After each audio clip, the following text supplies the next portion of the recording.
Welcome to the Grappling Grappling Rewind Podcast.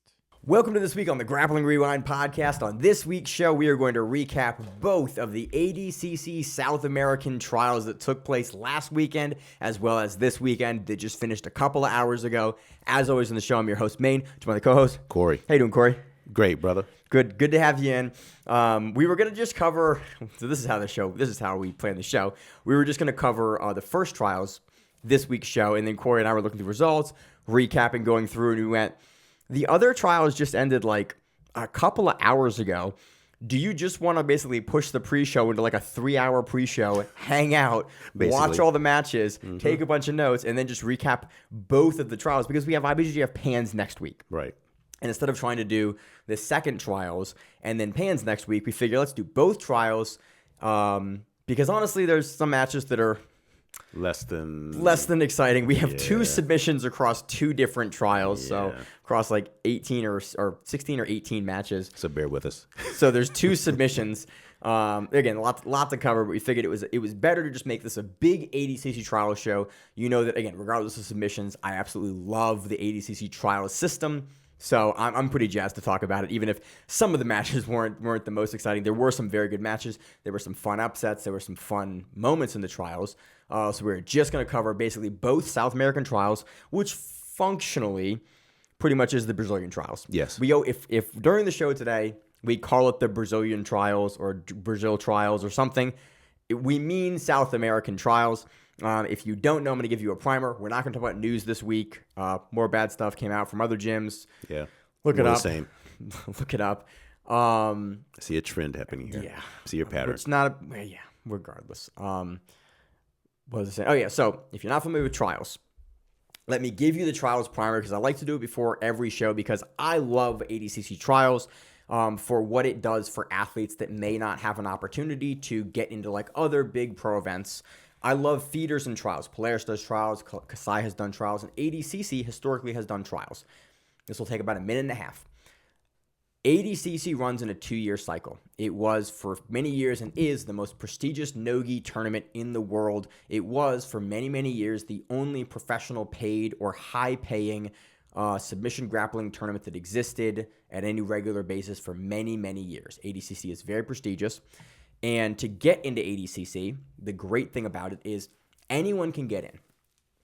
All you have to do to get into ADCC is you have to win a regional qualifying event, a championship for that region that we call the trials.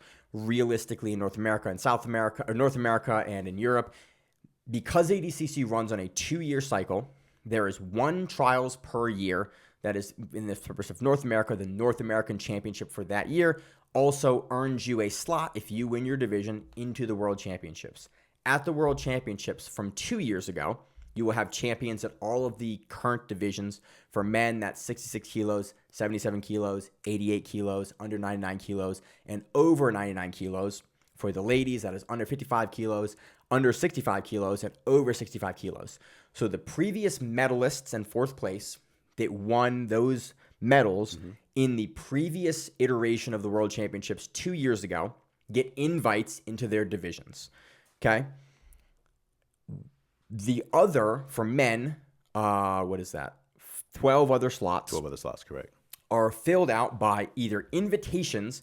Hey, there's a really good world level guy, or maybe a guy that's been on the world level for many years but didn't medal last year or couldn't do it or was injured. We can invite some guys. Usually 4 people are invited. And then the other 8 slots for the men are rounded out by these trials.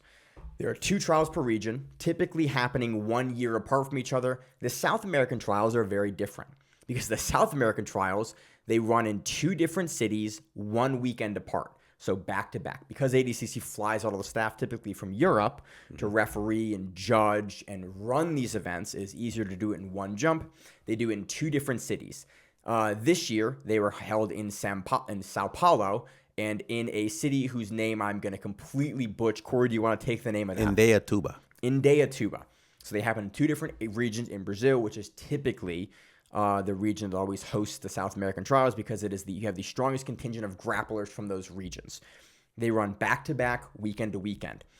Interesting because for the women's trials, because there are only 8 women in the divisions at the World Championships. Only the second trials for a region will qualify the women. So the first trials, as Corey and I put it earlier, is for experience and for funsies. Or warm-up. Or a warm-up. Funsies. I And like then funsies better. That sounds better. That's kind of God, cool. it's also a little dismissive of the level these women are competing at. True. The second trials for a region, so West Coast trials, there's East Coast trials and West Coast trials for North America. West Coast trials is the only qualifying trials for women.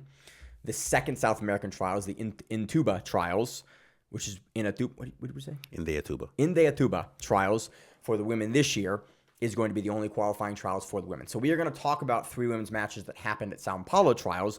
Those are not going to be qualifying for the World Championships. The 3 matches we talk about for the Indaiatuba trials are going to be qualifying for the women's trials. This is the same way for North America, for South America, for Europe and African trials, and the Asian and Oceanic trials. But again, I like to give a primer because it is a very interesting system, and I love trials because anyone who is from that region has a passport for the region that trials covers can enter that trials, and only passport holders for that region can enter. So hey man, so dual citizens can do more trials, but for instance, like as a North American guy, as an American, I can do North American trials. That is the only trials that I can win my slot into the World Championship. So if I think, let's say I'm not a black belt. Let's say I am, a random guy in a random city who thinks that I am on the level. I can go and enter this trials under 66 kilos. I can make the weight. I can beat everyone who came up to that North American trials. I can win it. And then ADCC goes, cool, you now qualify for the World Championships. We're going to fly you out to Poland this year in 2026. And you can compete. You never had to go through any politics or anything else weird. You just had to win that qualifier. I love because it gives an on-ramp to people who would not otherwise have an opportunity or get the limelight or get a show to qualify for the biggest submission grappling, the most prestigious no-gi tournament that exists in the world. And that is why I love trials so much, and that's why they're fun, because it gives people who may not have a platform an ability to get on the world stage and fight the world champion level people, the people that are also in that feeder system. And it gives them a pathway to go, hey, I actually am one of the best guys in the world, but I would never be able to do it through the IBJJF system for money or qualifying or for points or for registration. I'd never be able to do it for AJP because I just can't afford to fly out to Abu Dhabi. But hey, I can get to Brazil with a Brazilian passport and get to the city. Hey, I'm in North America. I can get across the country, or like down from Canada or up from Mexico, to a place on my continent to go and have these fights to win, to really show that I'm the best guy in that continent at that weight class, to then get a bid to the World Championships and show that I am on that level. That's why I love trials. So that's today's show. Well said, brother. It's like you're talking about over there. Man, I'm already out of breath because Corey and I have been having some beers while we're watching this because it's a Saturday show because I'm on business travel all week, so we had to push it earlier. There you go. That's what we do, man. It is what we do. So, Corey, I cannot for the life of me right now find my notes for the other trials. Do you see what tab these are under? So what we're going to do this week is we are going to run through São Paulo trials first. Let's kick it off with that. Far left. Is this one? Yeah, my Sebastos. Yeah. Yep. That's the Indaiatuba. That's Indaiatuba trials. Okay, so I have the wrong. Is it here? 2 seconds. Let me start. Let me wildly stall for time. Keep going to the top. Oh, here you go. That's just from N66. No. I swear we had this up already earlier in the day. Look on the far left. Far left? No. That's why. We have Indaiatuba trials up twice, is my note. All right. So, Corey, we're going to run it off of your notes. Here we go. Let's start with the men. Where do you want to start here? We start with ladies first, man. All right, let's start with the ladies first. Corey, lead us in while you stall for this, and I actually find the correct results that we need. All right, so South American trials at under 55, we have Montserrat Perez versus Miss Bianca Gianni. This was it was pretty contentious for a while. It was pretty straightforward initially. Bianca starts it out with a takedown, doing a no points period, during the first 4 minutes of the match. From there, she's fighting from the bottom. She grabs an armbar from on to Montserrat. It was pretty tight, but Montserrat, she slips the arm out and she pretty much maintains top control from there. And from that point, she's on top. Shortly thereafter, they do engage in somewhat of a leg battle. Bianca grabs what they call a calf lock. I grab that. I refer to as a calf slicer, but they refer to it as a calf lock. The commentary was so funny for this one. They were like, the calf lock. They have a calf lock. And I was laughing. I was like, Corey, what do they mean by a calf lock? In your notes, because you showed me your notes before I had actually watched all the matches. I was like a calf crusher? And then you look at it, and it's literally just like a calf slicer. There's literally. With South American trials, with basically any trials that isn't North American trials, the quality of broadcast that you get, I'm going to say intermittent at best. Yeah. You get like a webcam mixed with like an uncolor corrected camera mixed with someone just yelling commentary into a mic that is not very close to them. Pretty much. It is a vibes event. This was cool. It was basically a calf splitter that was being countered by a knee bar. Correct. And simultaneously. The funny thing about this is like it's a position that you see occasionally, and usually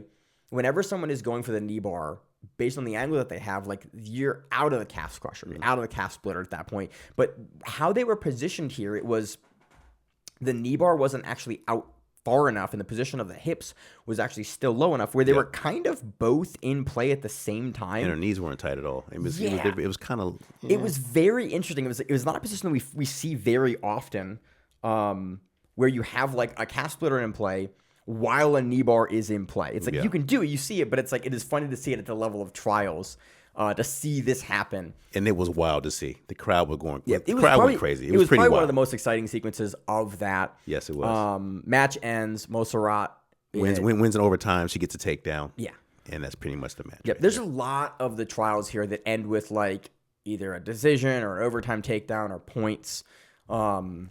So yeah, that was the most fun sequence of that match. Let's move on to the under 65 kilos. We have Anna Silva defeating Natalia Magorowski. Give me the name again. Magorowski. You said that like a French accent. Hey, my man, Magorowski. That's the best I got, bro. What you got for this one, Corey? Anna Silva wins 3-0. Basically, she takes her down Anna takes her down at about 6 minutes.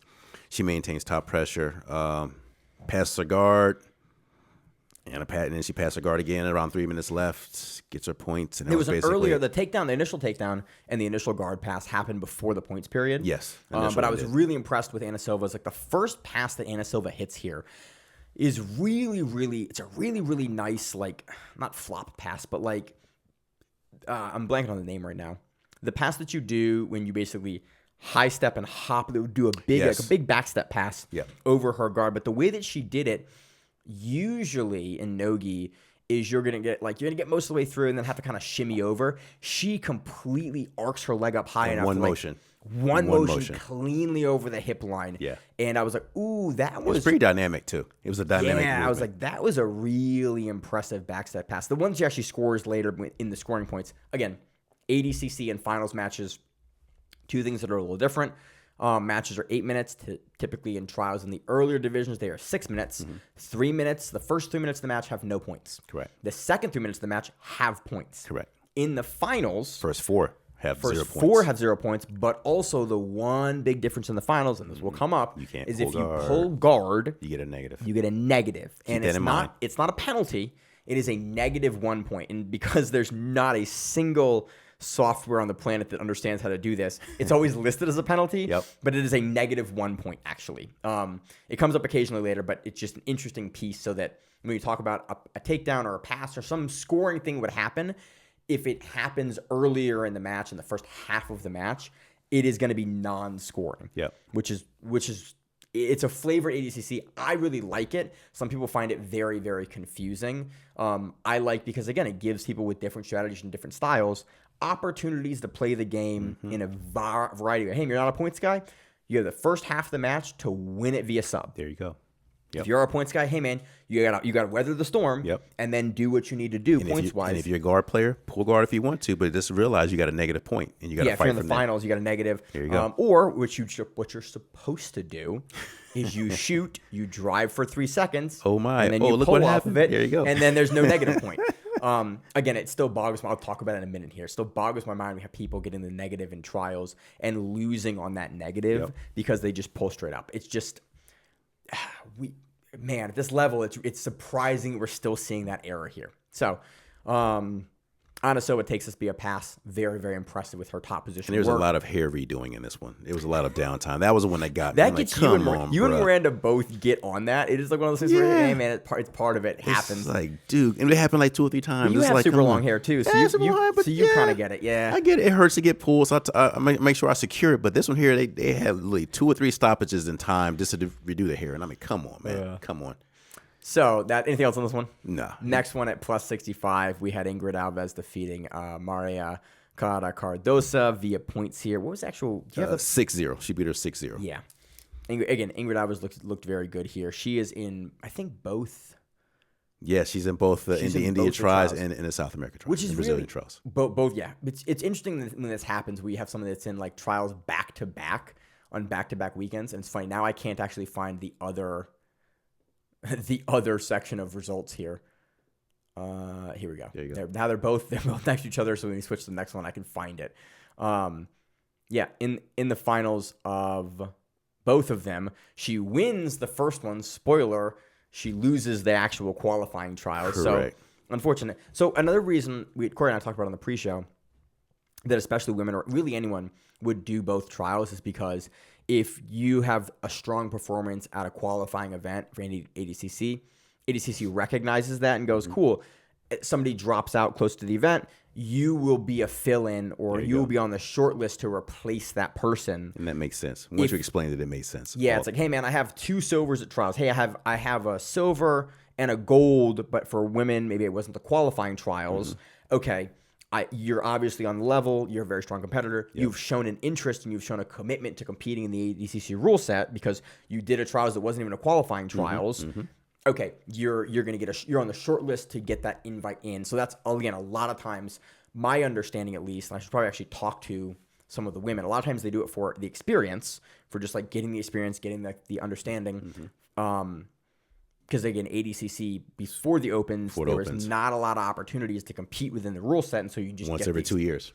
Yeah, you get the experience. Now the opens, we're seeing a much higher level because there is more experience to compete in the rule set. But that's the kind of at least some of the thought process behind why, as a woman, you would do trials back-to-back weekends is because like you get the experience, you get used to the rule set, and then you can go when the chips are all down and you need to get the invite, you can perform. So. This was a points win for Ingrid Alves. Do you have any other notes specific to this match? I think there were points in the match in which I want to say probably within the last 2 minutes, it was still 0-0.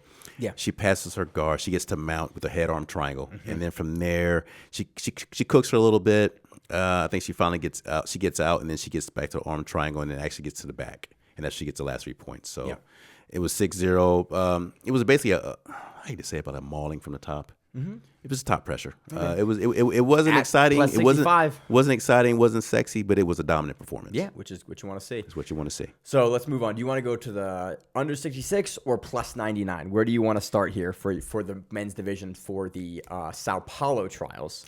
I'm under 77 guys. I'm watching how fast we move through. We might move through this show kind of quick this week, Corey. There were some of these matches were either very quick or a little slow. Let's go under 66 first. Under 66 kilos, we had David Santos defeating Diego Ortiz by points. Yes, and I have here he goes to Poland in September. So Corey, we were doing the pre-show, and Corey was talking to me. You might not tell the story, but he was like, "Yeah, man, I was watching these at 1 a.m. last night, and."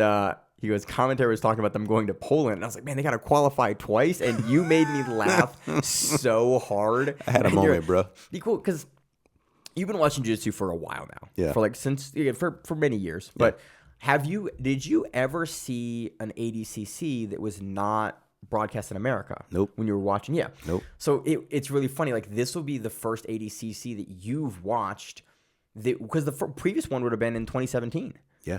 Like that was when I started. And that was when I started. The last ADCC that wasn't in Vegas or in Anaheim for 2019. you've never seen an ADCC or never watched The boys been in North America. Follow the leader that wasn't in North America. It wasn't in the U.S. Yeah. And so it was very funny to have you like, oh, right, it's in Poland this year. I forgot It took me a moment, bro. I'm sitting here like, what is going on? They got to qualify twice. I'm like, that makes no sense. I'm like, what's going on? He's Those like, are coupled with being 1 a.m. and watching trials with Yeah. not necessarily the most like comprehensive commentary or video production. It just made me giggle, and then you went, right, it's in Poland this year. And I'm like, by the way, looking at flights like this week for Poland and look for tickets because Rachel and I are going to go. get them soon, bro. Those prices are going up quick. Yeah, we're gonna make it work. We got to get to Japan first for a honeymoon after 5 years, but Okay. so that's coming up. Sorry, we're talking about David Santos and Diego Ortiz. Again, 5-point win, looked very good. This is a very dominant thing. He basically was on his back for like 5 to 6 minutes. Yeah. It was a very dominant good match. hand fight from very Diego good hand Ortiz, fighting, very good defense, very good hand fighting. It was kind of like strength on strength. You could tell that Diego Ortiz was good in defending the back. Mm-hmm. You could tell that David Santos was good at attacking the back, and it was just That was most of the match. He gets the back pretty dynamically, and then just is on the back, and then forever. It's funny because he gets on the back before the points period. Yeah. So he has his hooks in, and then they're on the back for a couple of minutes. They're like, I think 2 minutes and 15 seconds left or something like that. Yeah. Before finally Diego can kind of escape enough for the hooks to come out. Mm-hmm. And then David Santos can put the hooks back in and actually score again. Correct. And score the first points of the match. And it was just it's a really interesting flavor of ADCC that if you have a position that is scoring in the no points time, points happen like, hey, man, you're already here. You're already in back mount. You don't suddenly get back mount points. You're already there. So ADCC, you have to take the hooks out, put them back in order to score because then it becomes a scoring position, which, again, I really like because it forces guys to react and give people it forces some activity from either side there in another rule set where you wouldn't necessarily be mandated to do anything additional there. So David Santos takes that very dominant performance, looks very good, punches his ticket to the World Championship. Moving on to under 77 kilos, we have Julio Martins defeating Martin Abel by points. Yes. And I will say, Milky Galval, I think all of his athletes won. I will say, maybe, but these last two, David Santos and Julio Martins, for this trials, yes, they both. Because Ingrid loses the next, I think Ingrid's Milky. I could be wrong about that. Ingrid, yes, she is Milky as well. So she wins this trials and loses the next trials. So yeah, man, they do. The Milky Galval guys, man, they killed it.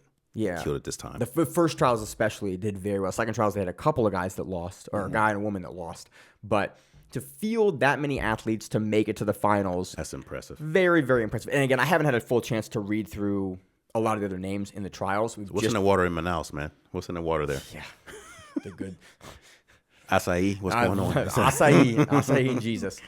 You give any kind of any particular points on this match between at 77 under 77 kilos between Julio Martins and Martin Abel? No. I mean, it was the 2-0 match, right? It was 2-0 match. Yeah, really close. It was a sweep. There was a moment in the match where it was questionable if what's his name. Martin Abel get the sweep when he took his back. This was a fun sequence. And it was after he was down 2-0 from the sweep. Julio. Martin's the Kingsway guy, right? Yes. Okay. So after the points period, this is what I think happened here. And it's, again, a funny quirk of ADCC scoring that I kind of like because I'm all aboard for it. Julio Martins is on the bottom. Abel. I'm blanking on the names. Somebody is on the bottom going for a leg. I think it's the Kingsway guy. Kingsway, The Kingsway, he's been swept. Abel's been swept. Correct. And he's going for a leg. He's got a good entry. And Julio is on top. Julio sits to defend the leg. Mm-hmm. And he sits for he goes off and then he rolls off the sit and he sits. And it's a couple of seconds where he is defending the leg lock specifically.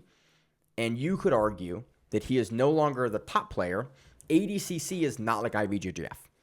If you have two guys that are both double-seated or both in a seated position or in some kind of mirrored position in the legs, if they are there for 3 seconds, it is seen as a neutral position. Mm-hmm. So there is not a top player that is established there. So as a result, when Abel wrestles up here, does a really great job, gets to the back, and then becomes the top player when he puts Julio Martins in guard. Because they were starting from a neutral leg entanglement position, there is no sweep.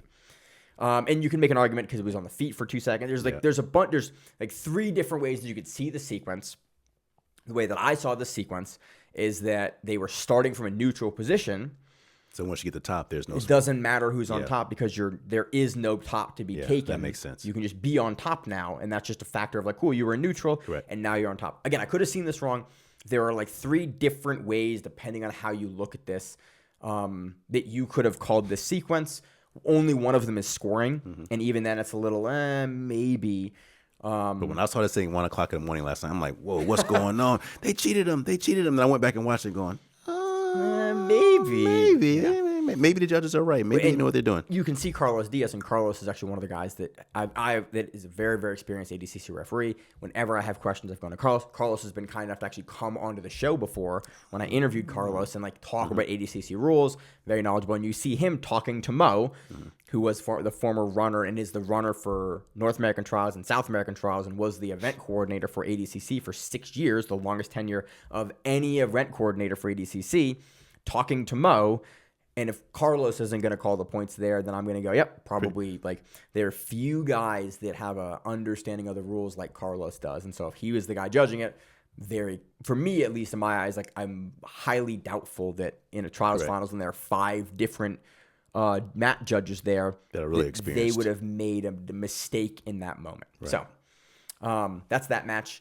Next one, under 88 kilos, we have Franco Diaz versus Gabriel Broad. This is another points win. Yes. How many points was it? 3-0. 3-0. Again, a lot of the trials matches, except for like 2 of them we're going to talk about this weekend, are pretty close when it comes to points. Close. Again, but once again, we get this level. I mean, there aren't a lot. Unless you make a big mistake, they're going to be close matches. Yeah, and usually at this level, like, you tend to not see a lot of big mistakes. Yes, exactly. Especially in a finals match. Yeah, exactly. Like, you're not making mistakes on the weekend and making it to finals. People are playing real tight. You know what I mean?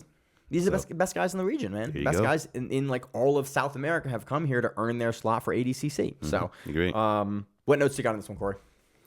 This was pretty much. It was pretty tight until the very end. Franco got a sweep with 10 seconds left in the match. He had that really nice butterfly sweep over top. Oh, this was a fun one. This was cool. And takes the back as soon as it was beautiful. This is a fun one because the way that Corey and I watched this before the show just now. The way that he grabs this butterfly guard sweep is like, it's not uncommon, but it's neat to see it work this well. Especially in a match like this. Yeah, he has, from the bottom, he grabs the very traditional underhook on the arm and then overhook on the head. So he's latched over. He's not in the violin arm lock, like that arm crunch position. Right. If he were to come over the head, he would be in that position, and then you can use the sweep to the side. But because he has the head and the shoulder in this position, it's very hard if someone's leaning back to basically be able to throw them to the side. So what he does is something that's like very hard to do is he loads and then he puts his inside hook. He has one butterfly guard hook in, and he has one foot that is on the hip. So he elevates with the butterfly guard hook while pulling forward with the head grip.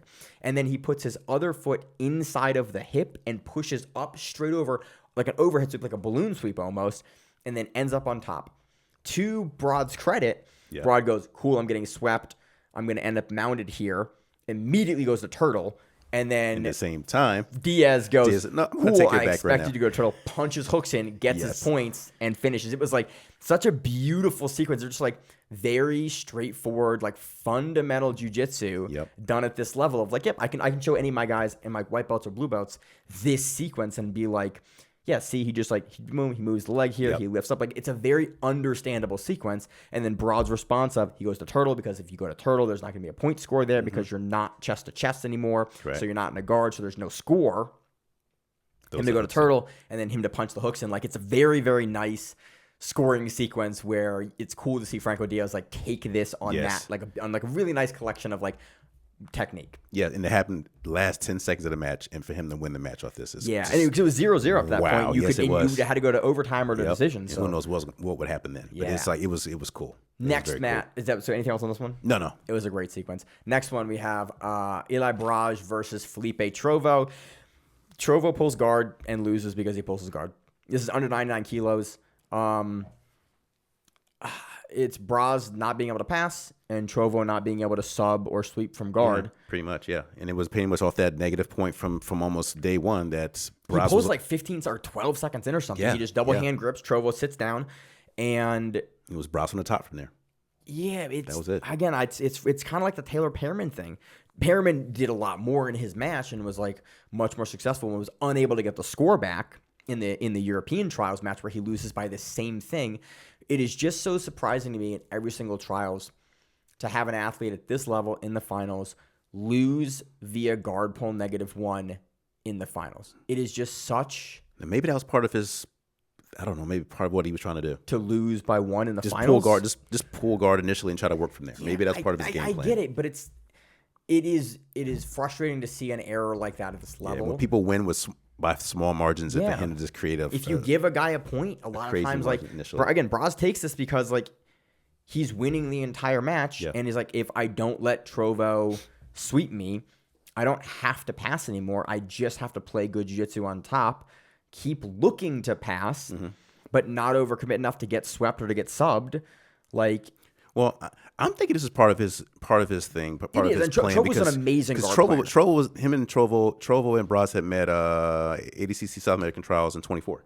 Yeah, it's a rematch. And Braz loved this. So maybe it's part of his plan he had to just pull guard initially and catch him off guard.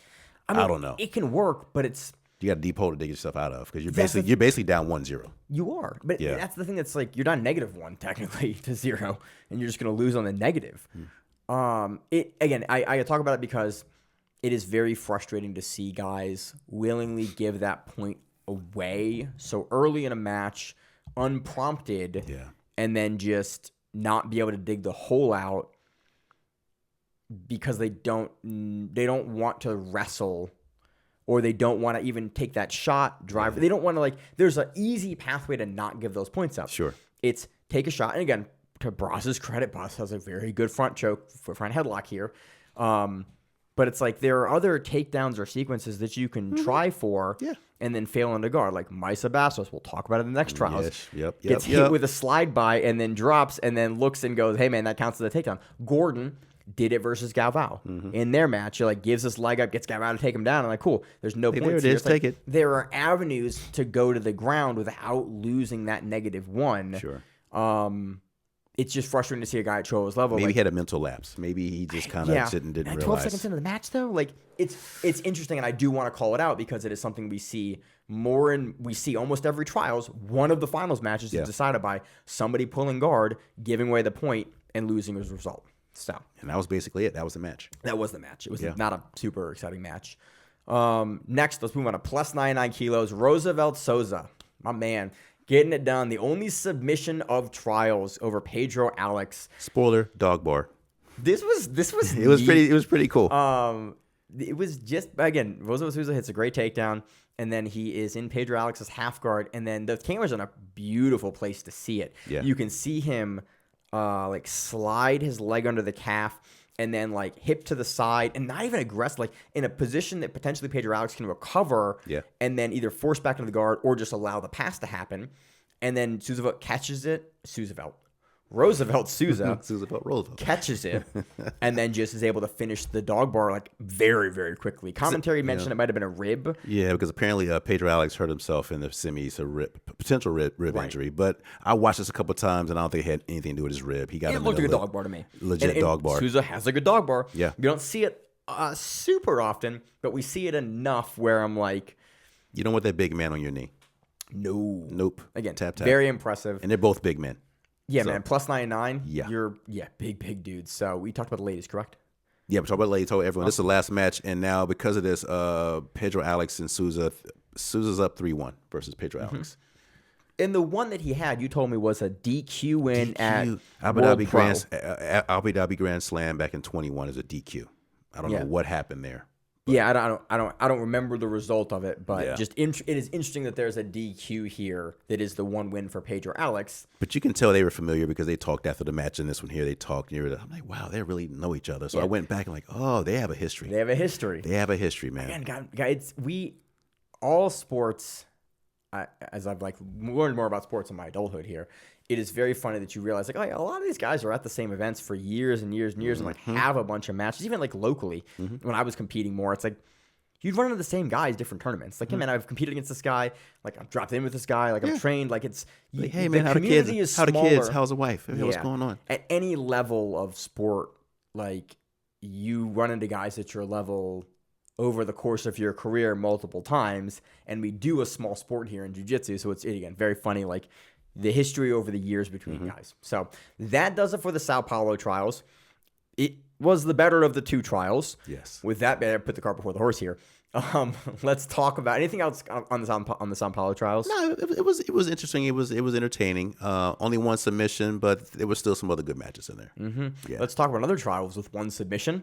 Let's move on to the second South American trials for 2026, the final qualifier for the athletes from South America that do not have dual passports and can't do any other trials. Another trials with one submission. Again, let's run through it. This is where is this again? Give me the name. Indaiatuba, a name that I'm never gonna. And I probably butchered it as well, but that's the best we get today. I'm sorry, ladies and gentlemen. Indaiatuba trials. We see Maisa Bastos once again win another trials. Did not. I don't believe Maisa Bastos did the São Paulo trials. No. But again, a favorite at the division to win. Maisa Bastos under 55 kilos for the women. This is again the second qualifier for South America. So everyone that wins here actually qualifies for the World Championships. Correct. Is not just a regional winner. Yep. Maisa Bastos defeats Caroline Brunchano via decision. Yeah, I think she's just a little bit more active than Caroline. Well, really, it's like you see some wrestling and you see Maisa Bastos, who we've seen in one championship and UFC. Like Maisa Bastos wants to play from the guard. Yes. Maisa Bastos has an incredible guard. Again, does have a recent loss at either Euros, I think, or Pans? Euros. At the Euros. Yeah, Euros. A big upset win. Big upset loss for her, but generally is the best guard player in the world to the division. Yeah, by far. She is forced in the finals to wrestle unless she wants to give up 1 point. Women are very hard to sweep, especially 55 kilos. They're very, very good. And so Maisa Bastos does the right thing and doesn't pull guard immediately.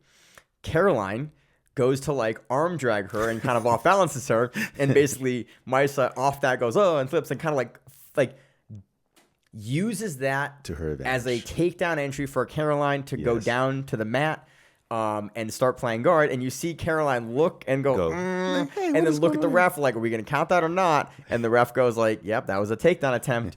And Maisa's now on the ground. And you see Caroline make a very funny face that kind of goes, okay, that's what we're doing now. I got to deal with this.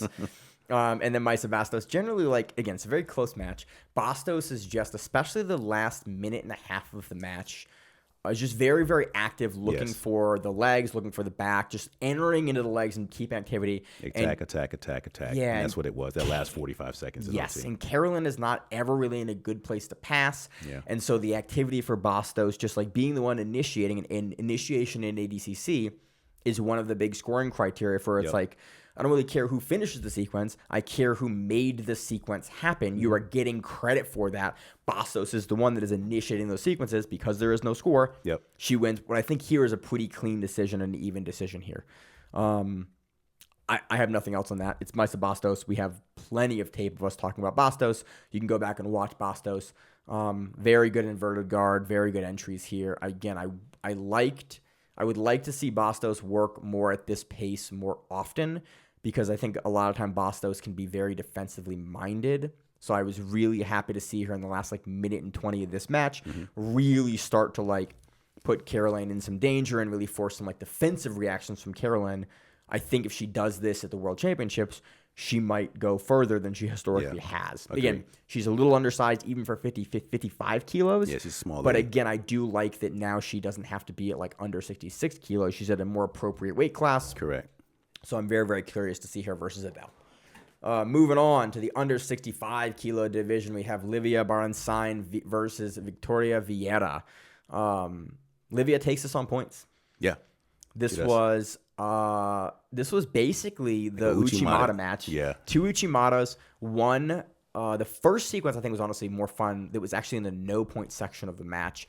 It is a shuck by, almost sort of double under throw that is countered by Victoria, and then Livia on the way down throws like a hook in, like a butterfly hook, a sumageshi hook. Yeah. And then throws her over into like a top half guard. I think top half guard, not mount, right? Yeah. And then it was like, ooh, that was a fun sequence where it's like Livia initiates, Victoria counters, and then Livia counters the counter into a dominant top position. It ends up being non-scoring, but she dominates for a big section of the match on top.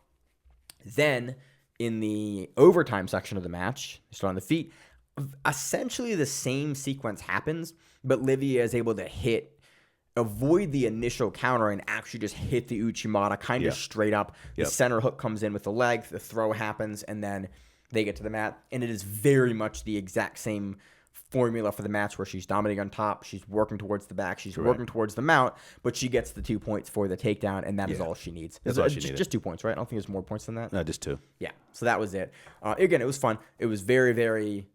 I was very impressed with Livia here on top. Just very, very well played. It was a real control match. Mm-hmm. It was pretty. But it wasn't like inactive. It was just like, yep, you got her down. You win the wrestling, like very clearly win the wrestling exchanges. Correct. And then you dominate from the top. Because if it was being points given the entire match, it'd have been a lot more, more of a gap. Yes. But still, she scored in the points session, and that was it. That's all you needed. That's all you needed. Next one, the only sub of the event. It was pretty. Yara Soares. It was pretty. It's a very nice sub. Ingrid Alves is kind of winning this match. She is up 2 points on Yara Soares. No, sorry. I might have had this wrong. Ingrid Alves takes Yara Soares down with like 4 or 5 seconds left until points. The first piece of this match is really weird. It is a lot of Yara Soares from like double overs, like lifting Ingrid Alves like out of blast double shot kind of. It was kind of indicative of the size difference too. She's a little bigger than she is. Yeah, the stand up for this was weird. There's some weird reactions here. Again, I do not play at the bigger divisions for the men. So again, the way that the bigger women play is a little it is not my forte for like tactics. Yeah. But it was just interesting to watch kind of Yara Soares continue to kind of address Ingrid Alves' forward pressure with like just this double overhook or underhook lift, like an overhook lift essentially, that prevented Ingrid Alves from ever getting lower on her hips or chest to knock her over. And then Ingrid Alves figures it out and goes, okay, cool, I'm going to inside trip you here. She figures it out. She gets the inside trip right before points. And then I forget actually what scores her the points. I think Ingrid Alves scores something here. I can't remember. I don't remember. I can't remember. What I do remember is Yara Soares from the bottom here hits a really classic, nice K-guard entry. Yes, she does. Just underhook on the leg, brings the inside hook in, brings the leg in, pushes over and away, and just hits a really classic K-guard entry knee bar on Ingrid Alves. And, like, it looked really good. We watched it 3 times. Yeah, we looked 3 times in a row, and it was very clean. I was like, that was just a really good entry. Yeah. Like, one of those, when I'd look at a student, I'd be like, yep, no notes. Like, looked good. I was very happy with it. The control was good. She really cranks it, makes sure that Ingrid Alves is, like, very actively tapping. And then, that's it. Yara Soares now punches her ticket to the plus 65 division for Poland in the World Championships. I do feel bad for Ingrid Alves. Hopefully she gets an invite. Maybe.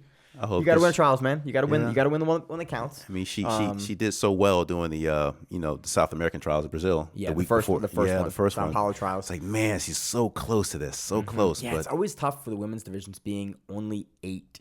And again, there's a bigger discussion here overall about why and the level of competitors, and like I don't particularly want to go into it right now, but it is always really unfortunate where you're like, you did so good, you won the first trials, but like look at Mo Black.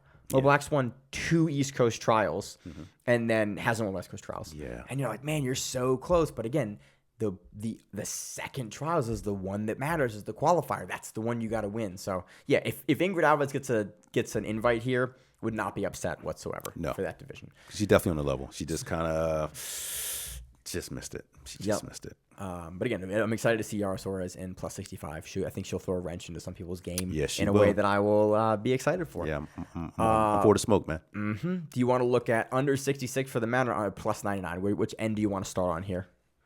Let's go under 66. Let's go in order. Under 66, one of the really good matches from trials. Kayuna Gabriel defeats Victor DeBero.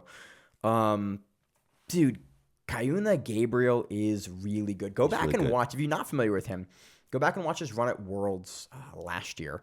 And then go back and watch his matches on Aiga. Yes. He was just looking really good. There's one other big event that he was on, and I'm blanking on what it was. It might have been one of the last trials. He might have been in the finals of the last trials and didn't win the last trials for the last 2024 season. I think you're right. I think is what it was. He had really impressive. I think he might have been a guy that has like 2 silvers or something. Did Mika take him out? No, it's a different weight class. 65. Might have been he got taken out by something. It was Baby Shark. Baby Shark was already the champion, I think. I don't remember. He just missed good. it. Yeah. He looked even better here.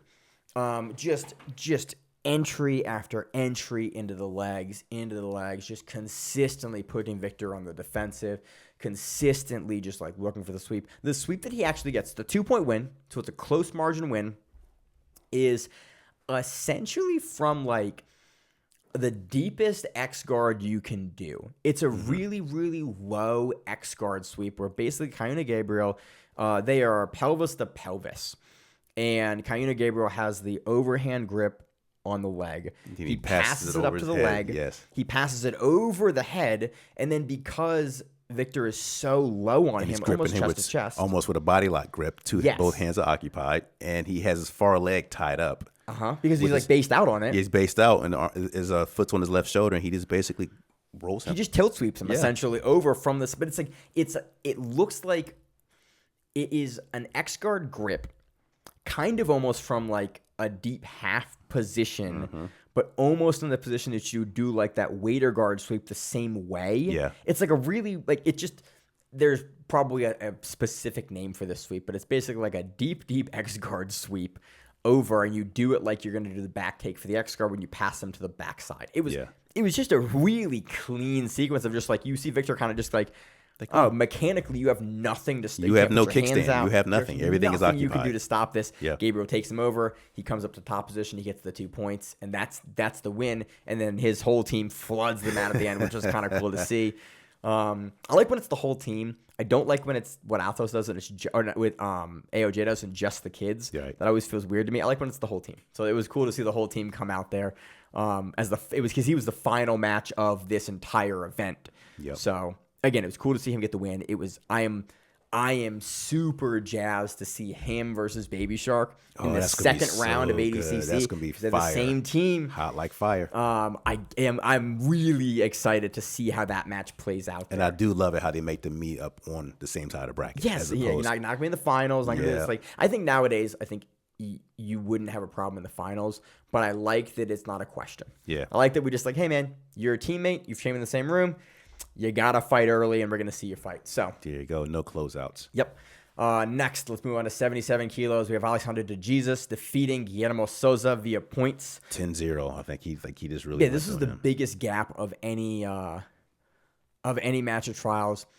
Alexander De Jesus just. It was a purple belt he was wearing, man. That's what it was. Well, that was Guillermo. Yeah, when I said it's purple belt, he was wearing it. That was undoing. Yeah, it's like, hey man, there was an Mika Gaval guy. They wear the loose lever guys wear the belt. Which I've talked about kind of openly. I don't like that. Yeah. I think almost every man in this trials was shirtless. Yeah. With the 66ers? The 66ers weren't. No, they weren't. But like I think every other guy in this trials from top to bottom was shirtless. I'm curious if the event was really warm, which is not uncommon to have South American trials not have any AC.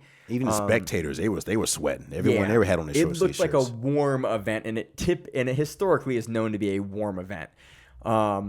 This was just a very, very dominant performance from Alexander De Jesus on top. He goes to Neon Belly. He gets on top. It's really, he wins all of the positional battles consistently. Again, it is 10-0. Yeah. He looked absolutely dominant on this match. I hate to say it was a mauling. Yeah. He mauled him. It was a very, it was very good defense. Guillermo could play defense as long as he could, but it just, maybe him being a purple belt was part of it. He's in that league, but not quite there yet. He's more 100. Again, yeah, like it is impressive as a purple belt to make it to the finals. Very impressive. So I'm especially at the 77, which is arguably the best division because it has the. Those are my people, man. Come on. Has the inner. Can you make 77? That's my weight, bro. Oh, you can make 77. I'm 166. I can't make 77. I can't. I'm weird now. I probably can't make 66. You can make 76. You don't weigh more than I do. No, but I'm saying like you making 66? I can't make 66 anymore. I'd be 20 pounds under 77, and right now I'm like 15 pounds over 6. Or I'm like, what is that? I'm a solid like probably 12 or 14 pounds above 66. I'm right in that middle where it's like I'm just not gonna do it. You might as well just show I'm up. just gonna show up. I'm gonna show up and interview guys. There you go. But again, very impressive performance at 77 kilos from Alexander de Jesus. That 77 kilo division is my favorite because they can play guard, they can wrestle, they have good sub defense, they have good sub offense, they have good cardio. Like generally, I find that 77 is my favorite division to watch because the guys just have to be able to. You like everything. You like the meat and like the freaking lettuce and everything in the sandwich. Man. You're right in do between. You got to do it all. And at 66, like you can have guys that have underdeveloped wrestling, you have guys that overdeveloped wrestling. Like there are sliders in all the other divisions that are pushed to one extreme. John Hanson, when I interviewed him, talks about that. He goes, plus 99, like the guys have all their sliders in like one direction for character creator. Yeah. And then at 77, like you kind of gotta have everything kind of in the middle because the level is so high that you have to be like if you're exploitable in any area slightly, like the guy can put it in an area. And so it's like I like 77. This is a very impressive performance. Moving on to under 88 kilos, we have Gustavo Batista defeating Charles Negromonte via points. Again, really late point score here. Yep. He grabbed the turtle. Charles Negromonte back from turtle. Late in the match, half guard, Gustavo Batista forces the turtle, and then Gustavo Batista just essentially gets to the side, hops the hooks in for the turtle. Pretty much. Gets to like a sitting turtle on Charles Negromonte, and that's the end of the match. That's it. Again, Batista looked good here. He was probably going to win if it went to decision. They were going to go to overtime. Yeah. But it was, again, Batista did what he needed to do. He made that angle on Negromonte, popped the hooks in. We didn't really learn a ton about Gustavo Batista here. He's shorter than I thought he was. I thought he was taller than that. I always want to have him as a big guy. He's not. Yeah, he's enormous. not really a big guy. No. So again, it'd be cool to see him at Worlds. I'm very excited. I like Batista's game. Next, under 99 kilograms, we have Vinicius Lessa defeating Jose Santos. This was basically we think Lessa was beating him on activity. They were both shirtless, and remember at the last minute he dropped the fireman. Oh yeah, okay. So this fireman takedown. There were two matches plus 99, under 99 that were both slow. Yeah. This was the more active of the two matches against under 99. It makes sense to be more active. This is a close margin. Vinicius just sort of like you can make an argument either way. Vinicius is more active in the beginning and then the middle, and then Jose is a little more active at the end, but Vinicius has the better pieces of the exchange at the end and, and all of it. And so this is a weird one to score. Both guys don't do enough here. No. They both guys don't get anything going. Don't do enough. They don't get anything going. They're all over the mat. But it is a lot of like really heavy collar ties. There's a couple of calls by the referee for like, hey, stop punching him in the face. There's a literal like punch into the face, sort of unintentionally, intentionally. Eye poke, punch in the face. There's a lot of like the guys are looking to make it a very, very physical match and not being very effective with actually like doing anything to get it to the ground or effective grappling. Correct. It was more of a standing thing. Yeah, Vinicius, I like what he does better. So I don't have a problem with him winning this match, but I would have liked to see them get it to the mat. Yeah, at one point. We were talking about this. We're watching the match. There's be some sort of thing that they get the people to just do something like stop backing up. You need stop doing start doing something more aggressive penalty or a disincentive from guys backing up. Yeah. You have to like wrestling, like you cannot back up away from a guy in the same way that you can in jiu-jitsu. And I think that jiu-jitsu needs a little more to rein in. Like we have edge of the mat, ADCC doesn't have edge of the mat, so you're allowed to play kind of how you want to. And I like that feature of ADCC. The problem is you're allowed to back up if you're kind of doing something with it. Yeah. And I think sometimes that guys run away with that ability for better or for worse. And in this match, it was like, okay, you need to stop letting either guy just back up out of what is happening and have to counter, have to engage more because it's both guys just sort of disengaging from the forward pressure that their opponent is putting on. Yep. And it's like, it's not great. Or conversely, they're sitting there clubbing each other for 7 minutes. Yeah. On the feet. He's like, come on, let's do something else here. Yeah. So let's move. So that was Vinicius takes that one. Again, very fine decision there. I think it's the right decision, but you can make an argument either way based on just how you saw it. I do think it's the right decision, though. Moving on, we have Pedro Lucas defeating Jonathan Lopez via decision. Pushing. Big +99 guys pushing each other. Big boys. Pedro Lucas kind of gets the better of the exchanges and kind of initiates a little bit more. That is it. I don't have anything else. And it goes through overtime, the same thing. And he pretty much gets a decision from just never goes to the mat. Yeah. This was not a good finals for a trials match. It was not a good showing. It does not speak highly of how well I think Pedro Lucas is going to do at the Worlds in this match, because this was it was not a great showing match. Again, I'm trying to be disparaging for the athletes. I understand how hard it is. I don't understand.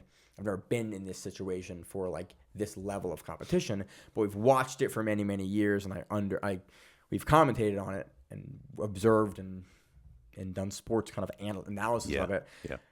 There wasn't a lot here to work with, and I'm concerned that if this is the strategy going into the World Championships, it will not end well. No, it'd be a short showing. Yeah, so that was it. Overall, again, trials was interesting. I like some of these matches were absolutely phenomenal. I'm very excited to see the athletes, how they perform, how their game changes. Again, because trials in the World Championships, the level is way different. Yeah, and it's going to be interesting here. There are a couple people here like Yara Soares, Maisa Bastos, maybe a couple others that you can kind of Kawa Gabriel. I had his name a minute ago. Yeah, you did. You nailed it, bro. I'm sorry. It's all good. I have problems with his name, but you can project and see them doing pretty well. But it's going to be interesting to see how some of these other winners, how far they go, or how far they may not go, because we really didn't see, at least from the final matches here, we really didn't see a lot. Yeah, didn't see a lot. What I love about ADCC is that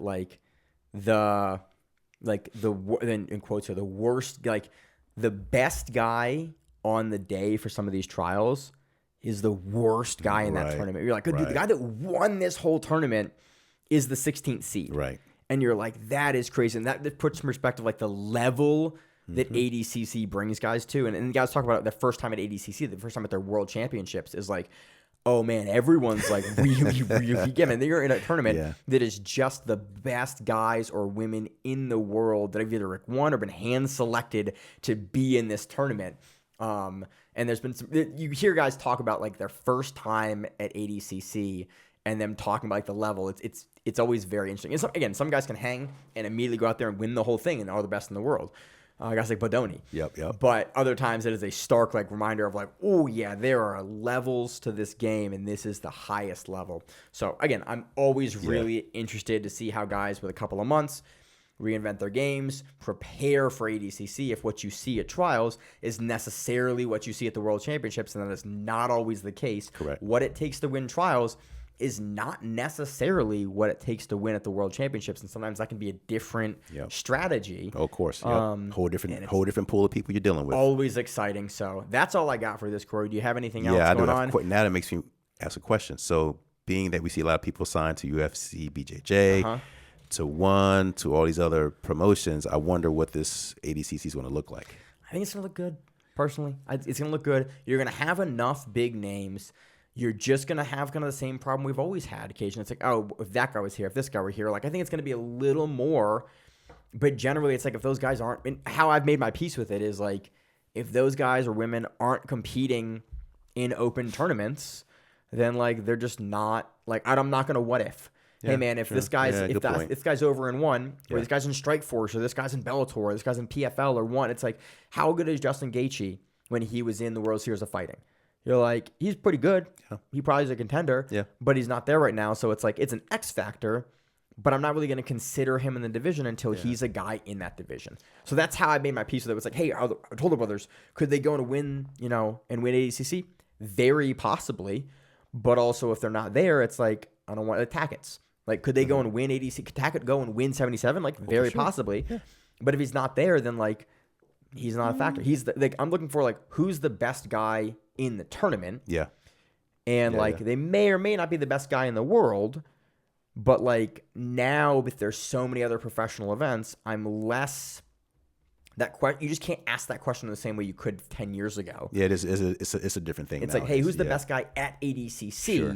For me, is now almost as interesting of a question versus like all the years that Mikey didn't do it before UFC, before one. It's like, well, Mikey might. It's like, well, he's not in it. Ryan Hall wasn't in it. You're like, yeah, but they're not here, so I'm not going to benchmark against. Could Mikey beat this guy? It's like, well, he didn't show up for the tournament. Sure. I just care about who's in the tournament. So that's in my head. That's how I've I've made my peace with it. Yeah. But again, you do bring up a good point with like, what athletes are we going to lose? And is it going to take away from the luster, from the prestige? I think it definitely does a little bit. Yeah. But for me, it's like, who would I like to see Tackett face in the UFC is a different question than like, well, what if Mika Gavao and Tackett were against an ADCC? It's like, yeah, I'd like to see that. Man, that would be a hell of a match. It would be a great match. Or like the rematch between Ty and Tackett, then Cade and Tackett. Yeah. You know, it's like, where we want to see that. So it's like, it sucks we're not going to see those matches at the same frequency. Well, but we have Wagner and Tackett. I'll take that. We're still going to have phenomenal matches. Yeah, Wagner and Tackett. We're still going to have phenomenal matches at ADCC. And generally, we're only missing a selection and a handful of people. And we can round out the division with other very talented people that I'm like, it's not like no one that's super, super talented that's world class. Like fucking Maisa Bastos is going to be at ADCC. You have one of the best women in the world under 55. Are inarguably, by the numbers, the best woman in the world under 55. Arguably the GOAT. I'm good to go. Yeah. Or do we, we don't have Lukaku Iwasa. We don't have, pick and choose, maybe Fia, maybe not. I can pick who we have there, and I'm pretty happy with the talent pool that we have at these tournaments. So I'm gonna deal with that. But you bring up a good point. So that's all I've got, Corey, for ADCC. Do you have any other anything fun going on for you this week? Anything good going on? Any closing points? No closing points. It's nice finally being a brown belt. Thanks for that gauntlet. You're welcome. I'm still hurting from that probably about a month ago. No, just trying to train a little bit more. Trying to enjoy the good weather. Trying to spend a little bit more time with my family. Got my seniors going to college this fall.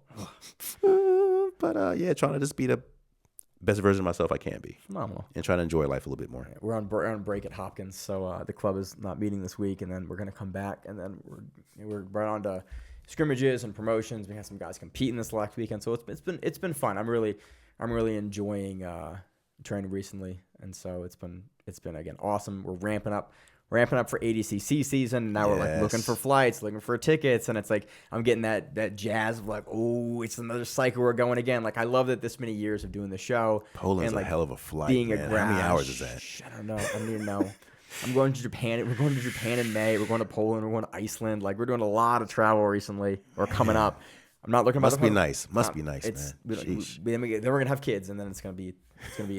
We're gonna be home for a while. Enjoy your life now. Enjoy your life now. We're having a great time. So that's it. Corey, anything in closing? Nope, that's it. All right. As always on the show, I'm your host, Maine. So my co-host, Corey. We got the Grappling Reruns. To the mat, what it is. Stay safe. If you like the show, please consider sharing it on Facebook with the folks at your gym. It's the best way that we grow the show, and we really appreciate it. You can reach out to us on email. We also have Instagram. We have Facebook. We have Twitter. We have Google+. Until that shuts down. We have a website. If you have an event you would like to have us cover, please let us know. If you have a name, like most people do, and you'd like to have us stop butchering it, let us know. Reach out to us. The show is also available on YouTube, Spotify, in addition to iTunes and every other podcast service. We very much appreciate your time, and thank you.